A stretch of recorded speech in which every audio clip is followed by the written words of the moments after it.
एक दौर था जब केरोसिन तेल हर घर की जरूरत हुआ करता था।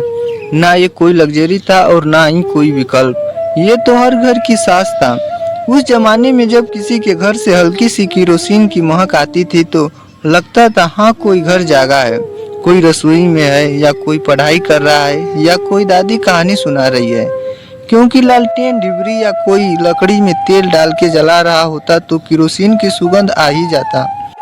घर में किसी को खरोच लग जाती या जानवर के पैर में कांटा चुभ जाता तो सबसे पहले लोग यही कहते थे थोड़ा किरासन तेल लगा दो ठीक हो जाएगा।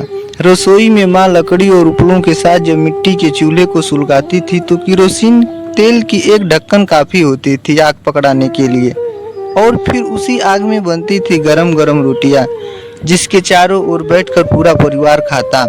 और अगर बात हो रात की तो वही डिबरी या लालटेन की हल्की रोशनी बच्चों की किताबें, माँ की सिलाई और दादी की कहानियों की साथी होती थी। आज के एलईडी बल्ब भले ही तेज हो लेकिन जो सुकून उस टिमटिमाती लौ में था वो अब रोशनी की जोर में अब कहीं खो गया हो। गांव में केरोसिन तेल सिर्फ घर की जरूरत नहीं थी, वो खेत का हिस्सा था, किसान की आंखों की रोशनी थी। पहले ज्यादातर किसान इस केरोसिन तेल से अपनी पंप सेट चलाया करते थे। सुबह सुबह सूरज निकलने से पहले किसान उठता तो हाथ में लालटेन लिए खेत की ओर निकल पड़ता।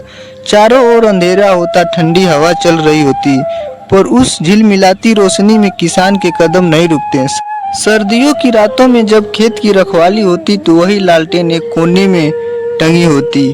पास में मिट्टी का चूल्हा जलता जिस पर चाय या आलू उबाले हुए। किसान और पास में बैठा उसका कुत्ता भी उसी रोशनी में अपनी आंखें मिचता।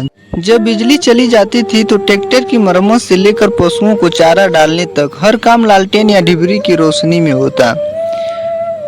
इस किरासन तेल की डिबरी में कोई बहुत चमक नहीं होती थी, पर उसमें उम्मीद की लौ होती थी जो दिखाती थी कि काम अभी बाकी है।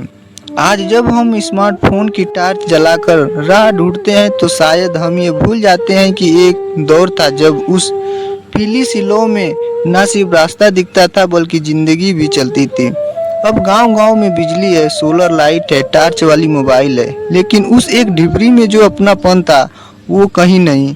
शायद इसलिए जब कहीं भी हल्की सी केरोसिन की खुशबू आती है तो आंखें बंद हो जाती है। तो दोस्तों, क्या आपने भी वो दिन जिया है?